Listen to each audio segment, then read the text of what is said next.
అందరికీ నమస్కారం. శ్రీమాత్రి నమః. కన్యా రాశి వారికి జూన్ 22, 23, 24 తేదీలలో ఎలా ఉండబోతుందో ఇప్పుడు 100% జరిగేది ఇదే. మీ మంచి కోరి చెప్తున్నాను. ప్రపంచంలో ఎక్కడున్నా సరే ఈ వీడియో తప్పకుండా చూడండి. కన్యా రాశి వారు ఎదుర్కోబోతున్నటువంటి ఆ సంఘటనలు ఏమిటి, జీవిత భాగస్వామి వల్ల వారికి ఏ విధమైనటువంటి పరిణామాలు రాబోతున్నాయని ఈ పూర్తి అంశాలన్నీ కూడా ఇప్పుడు ఈ వీడియోలో వివరంగా తెలుసుకుందాం. కాబట్టి ఈ వీడియోని ఎక్కడ కూడా స్కిప్ చేయకుండా చివరి వరకు చూడండి. అప్పుడే మేము మీకు ఏం చెప్తున్నామో పూర్తిగా అర్థమవుతుంది. అలాగే జై శ్రీరామ్ అని చెప్పి కామెంట్ చేయండి. కన్యా రాశి వారు జీవిత భాగస్వామి వల్ల 100% మీకు అందుకోబోతున్నారు. మీ మంచి కోరి చెబుతున్నాను. ప్రపంచంలో ఎక్కడున్నా సరే ఈ వీడియోని మాత్రమే తప్పక చూడండి.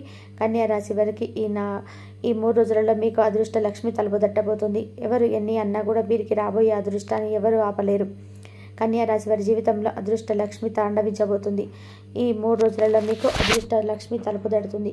అయితే ఈ కన్యా రాశిలో ఉత్తర 2, 3, 4 పాదాలు, హస్త 4 పాదాలు, చిత్త 1, 2 పాదాలు ఉన్నాయి. వీరు చాలా తక్కువ శ్రమతో ఎక్కువ ఫలితాలు అందుకోబోతున్నారు. అయితే కొంతమంది వ్యక్తులతో మాట్లాడేటప్పుడు, వ్యవహరించేటప్పుడు కన్యా రాశి వారు చాలా జాగ్రత్తగా ఉండాలని జ్యోతిష నిపుణులు పేర్కొంటున్నారు. కన్యా రాశి చక్రంలోని 6వ రాశి. ఈ రాశికి అధిపతి బుధుడు. ఈ రాశి వారి తత్వం భూతత్వం. ఈ రాశిలో జన్మించిన వారు స్వతహాగా అద్భుతమైన పాఠవాలను కలిగి ఉంటారు. ఇతరులోని ప్రతిభను కూడా చాలా త్వరగా గుర్తిస్తారు. ఏ పనికి ఎవరు సమర్థులని తెలుసుకునే లక్షణాలు కన్యా రాశి వారి సొంతం. కన్యా రాశి వారికి బంధుప్రీతి ఎక్కువ. బంధువులను ఆదరిస్తారు. మంచి మెమరీ పవర్ వీరి సొంతం. ఎటువంటి సమస్యలైనా చాలా చక్కగా పరిష్కరిస్తారు. అలాగే సమస్యను విభిన్న కోణాల్లో చూడడం అనేది వీరి నేర్పరితనం. ఈ కన్యా రాశి వారికి ఈ 3 రోజులలో అదృష్టం అనేది రాబోతుంది. కన్యా రాశి వారికి ఈ గ్రహాల సంచారం కారణంగా వీరు ఊహించని ఆశ్చర్యకరమైన పరిస్థితులు అనుభవించబోతున్నారు. వీరు ఆశించిన ఫలితాలు ఎన్నో అందుకోబోతున్నారు. వీరు ఆత్మవిశ్వాసంతో కనుక పనిచేస్తే అద్భుతాలు సృష్టిస్తారు. కన్యా రాశి వారు తమ జీవిత ప్రయాణాన్ని తరచుగా కొన్ని సవాళ్లతోనే ప్రారంభిస్తారు. చిన్నప్పటి నుంచి ఎదురయ్యే కొన్ని కష్టాలు, బాధ్యతలు వారిని చిన్న వయసులో నుంచి పరిమితి చెందే వ్యక్తులుగా మారుస్తాయి. అయితే వారు ఈ కష్టాలకు కుంగిపోకుండా వాటిని అధిగమించడానికి అద్భుతమైన కృషి, పట్టుదల ప్రదర్శిస్తారు. వారి జీవితం అదృష్టం మీద కాకుండా స్వయం కృషి మీద ఆధారపడి నిర్మితం అవుతుంది. ఈ పోరాటమే వారిని జీవితంలో రాటుదేలాగా చేసి ఆచరణాత్మక దృక్పథాన్ని అందిస్తుంది. వారిలో సహజంగానే సమస్యలను పరిష్కరించే అద్భుతమైన గుణం ఉంటుంది. వీరు ఏ సమస్యనైనా లోతుగా విశ్లేషించి దాని మూలాలను కనుగొని ఒక పద్ధతి ప్రకారం పరిష్కారం కోసం ప్రయత్నం చేస్తారు. పైపైన ఆలోచించడం వీరికి నచ్చదు. ప్రతి విషయాన్ని క్షుణ్ణంగా పరిశీలించే సూక్ష్మ దృష్టి, తర్కబద్ధంగా ఆలోచించే విధానం వీరిని ఇతరుల నుండి ప్రత్యేకంగా నిలబెడతాయి. ఎదురైన పరిస్థితి కేవలం ఎదుర్కోవడమే కాకుండా దాన్ని ఎలా మెరుగుపరచాలి, భవిష్యత్తులో అలాంటి సమస్యలు రాకుండా ఏం చేయాలనే ప్రణాళికలు వేయడంలో నిష్ణాతులు. ఈ నిరంతరం మెరుగుపరిచే తపన వారిని పరిపూర్ణత వైపు నడిపిస్తుంది. వారు చేసే ప్రతి పనిలో ఉండే పరిసరాలలో ఒక క్రమశిక్షణ, పద్ధతి ఉండాలని కోరుకుంటారు. ఈ గుణం వారిని వృత్తి జీవితంలో ఉన్నత శిఖరాలకు చేర్చిన కొన్నిసార్లు తమపైన తాను, అలాగే ఇతరులపైన కూడా అధికంగా విమర్శలు చేసుకునేలాగా చేస్తుంది. ప్రతిదీ సక్రమంగా ఉండాలని ఆడటం వలన చిన్న విషయాలకే అనవసరమైన ఆందోళనలకు, ఒత్తిడికి లోనవుతుంటారు. సంబంధాల విషయంలో కన్యా రాశి వారు ఎంతో నమ్మకమైన స్నేహితులుగా, భాగస్వాములుగా ఉంటారు. మొదట్లో కాస్త రిజర్వ్గా అందరితో కలవడానికి సమయం తీసుకున్న ఒకసారి నమ్మకం కుదిరితే మాత్రం వారి కోసం ఎంతటి సహాయం చేయడానికైనా సరే వెనకాడరు. వారి ఆచరణాత్మక సలహాలు, సమస్యలను పరిష్కరించే తీరు వల్ల కుటుంబంలో, స్నేహితుల మధ్య ఒక సలహాదారుడిగా, బాధ్యత గల వ్యక్తులుగా గుర్తింపు పొందుతారు. అంతిమంగా కన్యా రాశి వారి జీవితం కష్టాలను అవకాశాలుగా మార్చుకొని పట్టుదలతో నిలగొదొక్కుని తమ తెలివితేటలతో విజయాన్ని సాధించే ఒక స్ఫూర్తిదాయక ప్రయాణంలాగా సాగుతుంది. ఈ రాశి వ్యక్తులు చాలా సాధారణంగా, మర్యాదపూర్వకంగా, సున్నితంగా ఉంటారు. ఏ పనిని ఒక ప్రణాళిక పరంగా చేస్తారు. ఎవరిని కూడా అంత తేలికగా నమ్మరు. అన్ని పనులు తానే స్వయంగా చేయాలనుకుంటారు. వీరు ప్రశాంత స్వభావం కలిగి ఉంటారు. వీరికి ఆధ్యాత్మిక రంగంపైన ఆసక్తి ఉంటుంది. తమ మనసులోని భావాలను ఎవరితోనూ కూడా పంచుకోరు. చాలా విషయాల్లో వీరు చురుగ్గా వ్యవహరిస్తారు. మరి ఈ రాశి వారికి వస్తున్నటువంటి అదృష్టం జీవిత భాగస్వామి వల్ల ఏ విధంగా రాబోతుందంటే, వీరు జీవిత భాగస్వామి అడుగు పెడుతూనే వీరికి అదృష్ట లక్ష్మి తీసుకురాబోతున్నారు. ఇప్పటికే వివాహమైన వారికి వారి జీవిత భాగస్వామి తరపు నుంచి ఆస్తిపాస్తులు ఏవైతే ఉంటాయో అవి స్థిరాస్తి రూపంలో వీరికి రాబోతున్నాయి. ఇకపోతే వీరి జీవిత భాగస్వామి ఇచ్చేటువంటి సలహాల వల్ల వీరి వ్యాపారాలు, ఉద్యోగాల్లో ప్రణాళికలు అనేటివి ఎంతో యోగవంతంగా మారబోతున్నాయి. వీరి జీవితంలో ఇవి వినియోగించుకోవాలంటే ఎలాంటి జాగ్రత్తలు పాటించాలి, ఎలాంటి మార్గంలో ప్రయాణించాలి, ఎలాంటి పనులు చేస్తే అదృష్ట లక్ష్మి వీరిని వరిస్తుందనేది వీడియోలో మనం పూర్తిగా తెలుసుకుందాం. ఇకపోతే శని భగవానుడు వీరికి అన్ని మంచి పనులు చేసి పెడతాడు. సాధారణంగా శని భగవానుడు చెడు గ్రహంగా అందరూ భావిస్తారు. కానీ ఈ శనీశ్వరుడే మన కర్మ ఫలాలను మనకు అందిస్తూ ఉంటాడు. కన్యా రాశి వారికి శనీశ్వరుడి అనుకూలత చాలా ఎక్కువగా గోచరిస్తుంది. ఈ రాశి వారు పట్టిందల్లా బంగారం అవ్వడానికి ఈ శనీశ్వరుడి అనుగ్రహమే కారణం. సాధ్యమైనంత వరకు మిమ్మల్ని ఉన్నత స్థానంలోని జీవితంగానే ఈ శనీశ్వరుడు తమ ప్రభావాన్ని చూపిస్తూ ఉంటాడు. మీకు అనుకూలమైన పరిస్థితులు మీ చుట్టూ ఉంటాయి. దాంతో పాటుగా ఎలాంటి మానసిక సంఘర్షణ, పోటీ అనేది మీకు అసలు ఉండదని చెప్పుకోవాలి. కన్యా రాశి వారు ఇప్పటి వరకు ఎదుర్కొన్న సమస్యల నుండి పూర్తిగా బయటపడతారు. మీ ప్రత్యర్థులను ధైర్యంగా ఓడిస్తారు. మీ రాశి వారి కుటుంబంలో, సంఘంలో పేరు ప్రతిష్టలు అనేటివి సంపాదించుకుంటారు. ఎవరికైతే రాజకీయ రంగంలో రాణించాలని ఉంటుందో, ఎన్నో ఏళ్లుగా సరైన విజయం దొరక్క ఎదురు చూస్తూ ఉన్నారో వారు ధైర్యంగా ముందడుగు వేయవచ్చు. విజయాలు మీ సొంతం అవుతాయి. అలాగే వ్యాపార అభివృద్ధి కోసం ఇన్నాళ్లుగా తప్పిపోయినటువంటి ఈ రాశి వారికి మీ జీవిత భాగస్వామి ఇచ్చేటువంటి వ్యాపార ప్రణాళికలు, సలహాలు మీ జీవితంలో ఎంతగానో ఉపయోగపడతాయి. కాబట్టి జీవిత భాగస్వామి సలహాలు మీరు ఆమోదించండి. అదృష్ట లక్ష్మి చిరునవ్వుతో మీరు ఆహ్వానించవచ్చు. వ్యాపారులకు, కొత్త పెట్టుబడులకు ఇది మంచి కాలంగా చెప్పవచ్చు. ఈ 3 రోజులలో మీకు లాభదాయకమైనటువంటి కాలం, అనువైన కాలం అనేది మొదలవ్వబోతుంది. చిరు వ్యాపారుల నుండి పెద్ద వ్యాపారుల దాకా మీ వ్యాపారంలో ఎన్నో మార్పులు చోటు చేసుకుంటాయి. లాభాల బాట పడతారు. ఈ రాశి వారికి కుటుంబంలో ఎవరికైతే పెళ్లి కుదరటం లేదు వారికి అనుకూలమైన సంబంధాలు వస్తాయి. అలాగే సంతాన సమస్యలతో ఇబ్బంది పడుతున్న వారికి యోగవంతమైన కాలంగా చెప్పుకోవచ్చు. ఈ రాశి స్త్రీలు, పురుషులు ఎన్నడూ చూడని ఆశ్చర్యకరమైన యోగదాయకమైన పరిస్థితులను అనుభవించబోతున్నారు. దాంపత్య సమస్యలతో కనుక ఇబ్బంది పడుతున్నట్లయితే, మనస్పర్ధలు మీ మధ్యలో ఉన్నట్లయితే అవి తొలగించుకోవాల్సిన అవసరం ఎంతో ఉంది. అవన్నీ కూడా తొలగిపోతాయి. మాట పట్టింపులు కూడా తొలగిపోతాయి. కుటుంబ జీవితం ఎంతో ఆనందంగా, ఆహ్లాదంగా సాగుతుందని చెప్పుకోవచ్చు. బంధుమిత్రులతో సహాయ సహకారాలు అందిస్తారు. ఏ రంగంలో పనిచేస్తున్న వారికైనా సరే అద్భుతమైన ఫలితాలు వస్తాయి. ఈ రాశి వారికి శ్రమకు తగిన ఫలితం అధికంగా ఉంటుంది. ఈ రాశిలోని వారు విదేశీ ప్రయాణాలు చేయాలనుకుంటే మొదలు పెట్టుకోవచ్చు. విదేశీ ప్రయాణాలు కూడా మీకు యోగవంతంగా ఉంటాయి. మీ కన్యా రాశి వారికి అద్భుతమైనటువంటి ఫలితాలు మీ జీవిత భాగస్వామి రూపంలో రాబోతున్నాయి. వారు అందించేటువంటి తోడ్పాటు మీకు అంతా ఇంత కాదు. ఇన్నాళ్ళుగా మీరు ఎదురు చూస్తున్నటువంటి కళ సాత్కారం కాబోతుంది. మీ జీవిత భాగస్వామి చెప్పినట్టుగా వారి ప్రణాళికలు, వారి అనుసారంగా వారు ప్రయత్నం చేస్తే అన్ని విజయవంతం అవుతాయి. ఇప్పటి వరకు ఎదుర్కొన్న ఆటంకాలను తొలగిపోయి, మానసిక సమస్యలన్నీ కూడా తొలగిపోయి మీరు ఆర్థికంగా పురోగతిని సాధిస్తారు. సంతాన సమస్యలతో ఎవరైతే ఇబ్బంది పడుతూ ఉన్నారో వారికి మంచి కాలంగా చెప్పుకోవచ్చు.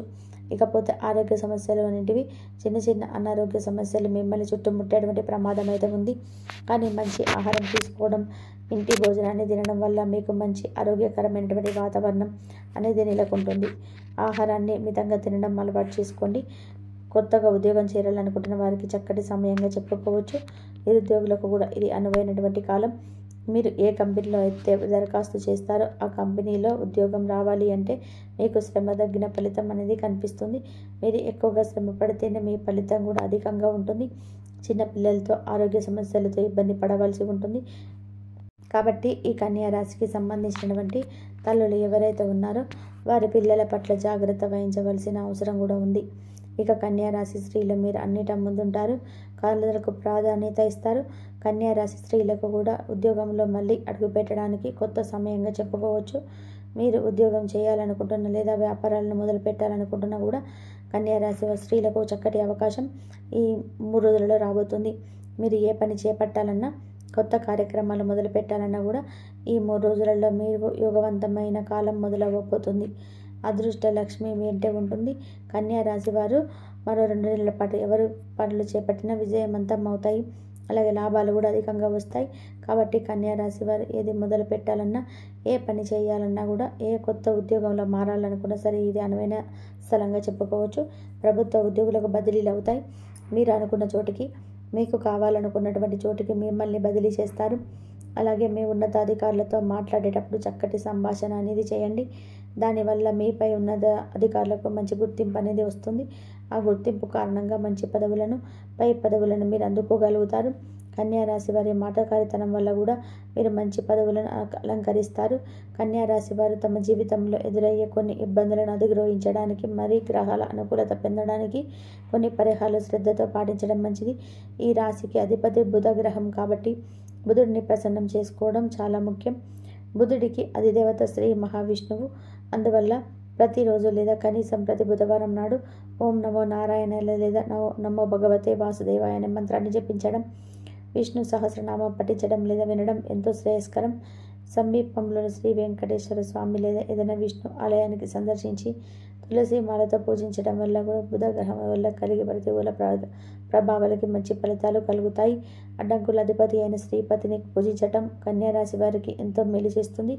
ప్రతిరోజు ఉదయం స్నానం చేశాక గణపతి స్తోత్రం చదవడం, ముఖ్యంగా సంకటహార చతుర్థి రోజున లేదా ప్రతి బుధవారం రోజు గణపతికి గరితో పూజ చేయడం వల్ల కూడా ఎదురయ్యే ఆటంకాలు తొలగిపోతాయి, విజయాలు సిద్ధిస్తాయి. గణపతికి బెల్లంతో చేసిన ఉండ్రాలు లేదా ఏదైనా దీప పదార్థాన్ని నైవేద్యంగా సమర్పించడం కూడా శుభప్రదం. ఇది వారి విశ్లేషణ సామర్థ్యాన్ని, తెలివితేటల్ని మరింత పెరుగుపరచడానికి సహాయపడుతుంది. దాన ధర్మాలు చేయడం కూడా ఒక శక్తివంతమైన పరిహారం. బుధవారం నాడు పేద విద్యార్థులకు పుస్తకాలు, పెన్నులు లేదా చదువుకు సంబంధించినటువంటి ఇతర వస్తువులను దానం చేయడం వల్ల కూడా గురువు అనుగ్రహం లభిస్తుంది. పెసలు, ఆకుపచ్చని వస్త్రాలు లేదా కూరగాయలను అవసరమైన వారికి దానం చేయడం చాలా మంచిది. జంతువులకి, ముఖ్యంగా ఆవులకు పంచగడ్డిని తినిపించడం వల్ల కూడా గ్రహ దోషాలు కూడా తొలగిపోతాయి. మీరు తరచుగా ఆకుపచ్చ రంగు దుస్తులు ధరించడం వల్ల కూడా వారి చుట్టూ సానుకూల శక్తి వాతావరణం ఏర్పడుతుంది. బుధ గ్రహానికి సంబంధించినటువంటి ఓం బూం బుధాయ నమః అనే బీజ మంత్రాన్ని ఇప్పుడు ప్రతిరోజు మీరు 108 సార్లు జపించడం వల్ల మానసిక ప్రశాంతత, ఏకాగ్రత పెరుగుతాయి. వీరిది భూతత్వం కాబట్టి ప్రకృతితో ఎక్కువ సమయం గడపడం, ఇంట్లో మొక్కలను పెంచడం, ముఖ్యంగా ఇంట్లో తులసి మొక్కను పెంచి ప్రతిరోజు పూజించుకోవడం వల్ల మానసిక ఒత్తిడి తగ్గి ఆరోగ్యం మెరుగుపడుతుంది. మీ చిన్న చిన్న పరిహారాలను నమ్మకంతో, భక్తితో ఆచరించడం వల్ల కన్యా రాశి వారు తమ జీవితంలోని సవాళ్లను సులభంగా అధిరోహించి సుఖ సంతోషాలతో విజయవంతమైన జీవితాన్ని గడపగలరు. మీకు ఉన్నటువంటి చిన్న చిన్న సమస్యలు, మానసిక సమస్యలు అన్నిటివి తొలగిపోతాయి. 1-2 ప్రతికూల తప్ప అన్ని అనుకూలవంతమైనటువంటి కార్యాలే మీకు గోచరించనున్నాయి. ఇక కన్యా రాశి వారు మీకేంటంటే ఈ మధ్య చాలా వరకు కూడా సమస్యలు అనేటివి కూడా ఎక్కువయ్యాయి. కాకపోతే మీరు ఆ సమస్యల వల్ల సతమతం అయిపోతూ అసలు దేవుడు నువ్వు ఉన్నావా, మా మీద ఎందుకు ఈ రకంగా కక్ష కట్టావు, ఎందుకు మాకు ఈ రకంగా సమస్యలని సృష్టిస్తున్నావు, మనశ్శాంతి అనేది కూడా కరువైపోయింది. మాకు డబ్బు విషయం తర్వాత ఈ మధ్య తరచుగా అనారోగ్య సమస్యలు, మనశ్శాంతి అనేది లేకపోవడం, ఇలా చాలా వరకు కూడా సమస్యలు అనేటివి ఎదురవుతున్నాయి. ఆ సమస్యలు ఎదురైనప్పుడు మీరు ఒంటరిగా కూర్చొని ఏడ్చిన సందర్భాలు కూడా చాలాసార్లు ఉన్నాయి.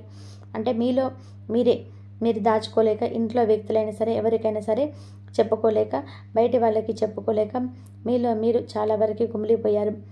ఒంటరిగా కూర్చొని ఏడ్చి అసలు ఏందయ్యా నువ్వు ఉన్నావా, ఉంటే ఎందుకు ఇలా చేస్తున్నావు అని చెప్పి మిమ్మల్ని మీరు ప్రశ్నించుకొని ఏడ్చిన సందర్భాలు చాలా ఉన్నాయి. మీ జీవితంలో అవి చింతనలో కానీ మీ మధ్య ఇంకా ఈ మధ్య అయితే చాలా ఎక్కువగా అయిపోయే సమస్యలని చెప్పుకోవచ్చు. అంటే తెలిసి తెలియని వయసులో సమస్యలు వస్తే అది పెద్ద విషయం కాదండి. ఆడే వయసులో సమస్యలు వచ్చినప్పుడు అది మన మనసుకి ఎక్కువగా తీసుకోలేము, మన మనసుకి అది అర్థం కాదు. కానీ మంచి చెడు అర్థమయ్యే ఒక వయసు వచ్చాక లోకజ్ఞానం ఏంటి, మంచి ఏంటి, చెడేంటి అని అర్థమైనటువంటి మనుషులకి ఏంటంటే మనస్సే ఒక శత్రువులుగా మారుతుందన్నమాట. మనసు అనేది మనిషి నిజంగా చెప్పాలి అంటే దేవుడిచ్చినటువంటి ఒక శాపం అని చెప్పుకోవచ్చు. ఎందుకు అంటే మనసు లేని మనుషులు, మంచి చెడు ఆలోచనల విచక్షణ జ్ఞానం అనేది ఏవి కూడా లేని మనుషులు చాలా ప్రశాంతంగా బ్రతుకుతున్నారండి ఈ భూమి మీద. అలా ఎంతోమంది ఉంటున్నారు. కానీ మనసు పెట్టి ఆలోచించి మంచి చెడేంటి అని ప్రతి విషయాన్ని కూడా మనసుకు తీసుకొని అనుకొని నా మనసులు అనుకొని ఎన్నో రకాలుగా కష్టాలు పడేవారు, బాధలు పడేవారికి ఏంటంటే ఏ రోజు కూడా మనశ్శాంతి అనేది ఉండదు. కాబట్టి ఒక మాటలో చెప్పాలి అంటే మనిషికి నిజమైనటువంటి శత్రువు ఏంటంటే కనుక మనసే. మనసు లేని మనుషులు హ్యాపీగా బతుకుతున్నారు ఈ రోజులలో. అలాగే ఈ రాశి వారికి చాలా వరకు కూడా మనస్సాక్షికి సంబంధించి ఎన్నో రకాలైన బాధలు కుటుంబంలో జరిగేటివి, ఏదైనా సరే కొన్ని వారు తట్టుకోలేని విషయాలు కూడా జరిగాయి. అలాంటి వాటి నుంచి బయటపడాలి అంటే ఎన్నో రకాలైన ప్రయత్నాలు చేస్తున్నారు, కానీ వాళ్ళకి అర్థం కావడం లేదు ఎలా బయటపడాలి అనేది. మీ ఇంట్లోని రహస్యాలు ఈ దైవం జరుగుతుంది కాబట్టి ఆ దైవాన్ని మీరు గుర్తించగలిగితే మాత్రం మీకు సమస్యలన్నీ కూడా పూర్తిగా తొలగిపోతాయి. అలాగే 3 రోజుల విషయానికి వస్తే 3 రోజులు కూడా మీకు చాలా వరకే కూడా బిజీగా ఉంటారు. అలాగే 3 రోజుల్లో కూడా మీ ఇంట్లో తిరిగేటువంటి ఆ దైవం ఇవన్నీ కూడా మరిన్ని విషయాలు మీ గురించి తెలుసుకునేలాగా ఒకసారి ముందు ఈ వీడియోని పూర్తిగా వింటేనే మీకు తెలుస్తుంది. ఇక కన్యా రాశి విషయానికి వస్తే ఈ 3 రోజులు బాగా బిజీగా ఉంటారు. పెండింగ్ పనులు కూడా వీరి నెత్తి మీద పడే అవకాశం ఉంటుంది. అంటే వీరికి ఎప్పుడు ప్రస్తుతానికి వాతావరణం ఎలా ఉంటుందంటే ఎక్కడో అంటే మనశ్శాంతి పనులైతే చేసుకుంటున్నారు, కానీ లోపల ఎక్కడో పీకులాట ఏదో ఒక భయం బాధ అనేది వెంబడిస్తూ వేధిస్తూ ఉంది. మనుషులైతే మరీ ముఖ్యంగా ఎలాంటి పనులు చేస్తున్నారు అంటే పనులైతే పైకి చేసుకున్నట్టుగానే కనిపిస్తారు, కానీ లోపల ఒక ఉత్సాహం ఆశ ఇలాంటివి అయితే లేవు. ఏదో చేయాలి కాబట్టి చేస్తున్నారు, ఆ రోజు అలా గడవాలి కాబట్టి గడుస్తుంది. అలా వీడికి ఏంటంటే జీవితంలో చాలా వరకు కూడా మానసికంగా ఎక్కువగా దెబ్బతిన్నారని చెప్పుకోవచ్చు. అందుకే ఎప్పుడైనా సరే మనిషికి జీవితంలో డబ్బు కన్నా కూడా ముఖ్యమైనది ఏంటంటే మనశ్శాంతి. అలాంటి మనశ్శాంతిని ఎవరైనా అమ్మలేరు, మనం కొనుక్కోలేము కూడా. అలాంటి సమస్యల నుంచి కూడా బయటపడడం కోసమే ఆ ఇంట్లో అంటే ముఖ్యంగా మీ ఇంట్లోనే రహస్యంగా ఈ దైవం అనేది తిరుగుతుంది. మీరు చేసినటువంటి పూజల ఫలించి మీకు ఉన్నటువంటి సమస్యలని కూడా ఇవాల్టి రోజున తీర్చేయడానికి ఆ దైవం మీ ముందుకు వచ్చింది. ఆ దైవాన్ని కాకపోతే మీరు పట్టించుకోకుండా మీరు ఇదివరకు దైవాన్ని ఎక్కువగా స్మరించుకునే వాళ్ళు ఈ మధ్య ఏంటంటే దైవాన్ని పక్కన పెట్టేసి మీ సమస్యల లోకంలో మీరు పడిపోయారనమాట. ఏదైనా సరే వస్తువుని మనం పోగొట్టుకున్న చోటే వెతకాలి. అక్కడ కూడా అక్కడే వెతికినా కూడా దొరకదనమాట.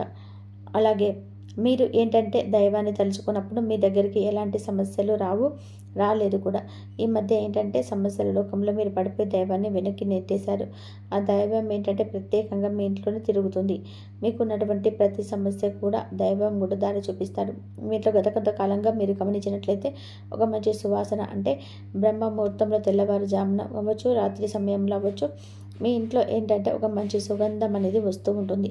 మీరు గమనించినట్లయితే ఒక కర్పూరపు సువాసన లేదా పూల సువాసన ఇలా ఏదో ఒక సువాసన అనేది మీ మంచి సుగంధాలు వెదజల్లే ఒక గంధపు వాసన అనేది కూడా చాలా వరకు కూడా మీరు గమనించినట్లయితే ఆ వాసనలోనే మీ ఇంట్లో మీ మధ్య ఉంటూ ఉంటాయి. అసలు ఏంటంటే గత కొంతకాలంగా మీరు గమనించినట్లయితే సువాసనలు అనేటివి వస్తూ ఉన్నాయన్నమాట. ఆ సువాసన ఏంటంటే మీరు ఏముందిలే అని చెప్పేసి పెద్దగా పట్టించుకోకపోవచ్చు, కానీ ఆ సువాసన అంత ఈజీగా రాదండి. ఆ సువాసన రావడానికి కారణం ఏంటంటే దైవ సంకేతం. దైవం మీ ఇంట్లో తిరుగుతున్నప్పుడు మాత్రమే మీకు అలాంటి సువాసనలు అనేటివి వస్తూ ఉంటాయి. అంటే మీరు పూజ చేసినప్పుడు ఏదైనా ఒక పుష్పం లాంటిది పువ్వు లాంటిది కింద పడడం అవ్వచ్చు, లేదా ఒక గంట సంబర్ లాంటిది కూడా ఇలాంటిది మంచి సువాసనలతో కూడా రావటం ఇలాంటివన్నీ మీరు గమనించుకోవాలి. కాబట్టి అంటే మీకు గమనిస్తే అర్థమవుతుంది. అలా దేవుడి యొక్క పటాలు కూడా కొంచెం కదిలినట్టుగా ఉంటాయి. ఎప్పుడు పెట్టినట్టుగానే కాకుండా కొంచెం అటు ఇటుగా కదిలినట్టుగా ఉంటాయి. ఇలాంటివి కొన్ని సంకేతాలు కనిపిస్తూ ఉన్నాయి. కాకపోతే మీరు పెద్దగా పట్టించుకోవడం లేదు. ఎందుకంటే ఒక్కొక్కసారి మేము భ్రమలా కూడా భ్రమలు పడుతూ ఉంటాం, కానీ అది భ్రమ కాదండి, నిజంగానే మీ ఇంట్లో ఆ మహాశివుడు తిరుగుతున్నాడనమాట. అలాగే మీకున్నటువంటి ప్రతి కష్టం నష్టం కూడా అంటే మీరు దైవాన్ని నిందించిన సందర్భాలు అవి మానవులుగా మీకు అలా చేస్తారు, అది మీ తప్పు కాదు. కాబట్టి సమస్యలు ఏంటంటే ఒకసారి దాడి చేసినప్పుడు ఒక సమాధానం అవుతుంది. సమస్యలు మీ జీవితంలోకి వచ్చినప్పుడు మనం తట్టుకోలేకపోయినప్పుడు ఎవరమైనా సరే దైవాన్ని నిందించినటువంటి సందర్భాలు అయితే వస్తాయి. అందులో ప్రత్యేకించి మీ తప్పేమీ లేదనమాట. ఎందుకంటే మీకు వచ్చే సమస్యలు అలా ఉన్నాయి. అవి ఆర్థికంగా అవ్వచ్చు, కుటుంబ పరంగా అవ్వచ్చు, అనారోగ్యపరంగా అవ్వచ్చు, మానసికంగా కూడా అవ్వచ్చు. ఇలా ఏదైనా కానివ్వండి, కానీ అలాంటి వాటి వల్ల మీరు అనుకున్నట్టున్నారు. ఎప్పుడైనా సరే ఒకటి గుర్తుపెట్టుకోండి, మన జీవితంలో ఎన్ని రకాలైన సమస్యలు వచ్చినప్పటికీ కూడా మనం దైవాన్ని నిందించకూడదు. కాకపోతే మనం ఏంటంటే మానవులుగా తట్టుకోలేక మనం అనుకుంటాము, కానీ తట్టుకోలేని స్థితిలో కూడా మనం దైవాన్ని నిందించకూడదండి. ఇంకా ఎందుకంటే అది మనకు తెలిసి తెలియక చేసినటువంటి మహాపాపం. దైవం ఎప్పుడైనా సరే మనల్ని రక్షించేవాడే కానీ మనల్ని శిక్షించేవాడు కాదనమాట. ఏదో గత జన్మల కర్మానుసారంగా ఇలాంటి వాటి వల్ల మనకు సమస్యలు అనేటివి వెంటాడిని వేధిస్తూ ఉంటాయి తప్ప దైవం అనేది మనకు తప్పు కాదు. ఒక్కొక్కసారి కొన్ని టైంలో ఎలా ఉంటాయంటే గ్రహాలు కానివ్వండి, టైం కానీ మనకు పూర్తిగా వ్యతిరేకంగా ఉంటాయన్నమాట. అలాంటప్పుడు సమస్యల సంఖ్య అనేది ఎక్కువగా ఉంటుంది. అలాంటప్పుడే మీరు నిలబడి దైవాన్ని నమ్ముకొని అయ్యా నువ్వే ఉన్నావు, దిక్కు నువ్వే అని చెప్పి మీరు పూర్తి భారం దైవం మీద వేసినప్పుడు దైవం ఆ సమస్య నుంచి మిమ్మల్ని బయటకు తీసేస్తాడనమాట. తీసేసి బయటపడేస్తాడు. సమస్యను ప్రత్యేకంగా మీకు దూరంగా పారిపోయేటట్టు చేస్తాడు. అలా కాకుండా అనుకున్నవన్నీ కూడా మీకు జరిగితే ఆ తండ్రి ఎప్పుడు కూడా మనల్ని, దైవం ఎప్పుడు కూడా మనం తప్పుగా అర్థం చేసుకోరు. కాబట్టి మన బాధలు న్యాయం అనేది వారికి కష్టం అనేది తెలుస్తుంది. కాబట్టి వారు తప్పుగా అర్థం చేసుకోరు. కాబట్టి మనకు ఎలాంటి శిక్ష అనేది ఆ భగవంతుడు వేయడండి. కాబట్టి ఎందుకంటే మనకి నిందించరాదు. ఎందుకు అలా వేయడంటే తండ్రి బిడ్డలుగా మీరు పడ్డటువంటి వేదనను ఆయన అర్థం చేసుకొని మహాశివుడు మీ యొక్క సమస్య నుంచి మిమ్మల్ని బయటపడేయడానికి ఆ తండ్రి మీ ఇంట్లోనే తిరుగుతూ ఉన్నాడు. కాబట్టి మీరేంటంటే పరమేశ్వరిని పూజ చేసుకోవాలన్నమాట. మీరు 5 సోమవారాలు వచ్చేటప్పటికి మీకు దగ్గరలో ఉన్న శివాలయానికి వెళ్ళి ఆ శివుడికి రాగి చెంబుతో ఒక చెంబెడు నీటిని తీసుకెళ్ళి ఆ శివుడికి జలాభిషేకం చేయండి. అలా చేసిన తర్వాత మారేడు దళం, అలాగే ఒక దీపం పెట్టేసి 2 అరటిపండ్లు, అలాగే 2 చిన్న బెల్లం ముక్కను కూడా ప్రసాదంగా పెట్టి మీరు చక్కగా తండ్రికి ఒక కొబ్బరికాయను కొట్టేసి మీరు ఏదైతే సరే మీకున్నటువంతలో ఏదేదో సమర్పించాలనుకుంటున్నా అది సమర్పించండి. మరి ముఖ్యంగా సంకల్పం ఏదైతే ఉంటుందో అది చెప్పుకొని 5 సోమవారాలు చేయండి. ముఖ్యంగా గుర్తుపెట్టుకోండి, మీకు ఎలాంటి బాధలు అయితే అనిపిస్తున్నాయో అలాంటి బాధలని చెప్పుకొని మరి ఇలా సంకల్పం చేసుకుంటే తొలగిపోతాయి. ఇంతవరకు చూసినందుకు ధన్యవాదాలు.